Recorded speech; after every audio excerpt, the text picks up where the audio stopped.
ইন্নাস সালাতা তানহা আনিল ফাহশাই ওয়াল মুনকার। আল্লাহ তাআলার ঘোষণা হলো, নবী উম্মতের জানায়া দেন, আমি আল্লাহ তাআলা বললাম, এই নামাজ বান্দাকে সকল প্রকার ঘৃণিত কাজ থেকে ফিরাইয়া নিয়ে আসবে। শুধু তাই না, বান্দা জাহান্নামী বান্দাটাকেও নামাজ জান্নাতি বানায়া দিতে পারে।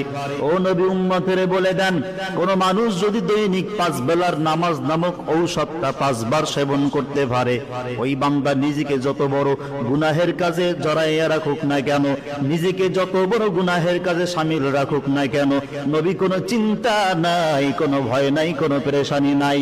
উম্মতের জানায়া দেন, উম্মত যদি 5 বেলার নামাজ ঘরে বাইরে চালু করতে পারে, আমি আল্লাহ মাসুম বাচ্চা মায়ের পেট থেকে বের হইলে যেইভাবে নিষ্পাপ বেগুনাহ থাকে, আমি আল্লাহ তাআলা 5 বেলার নামাজের বিনিময়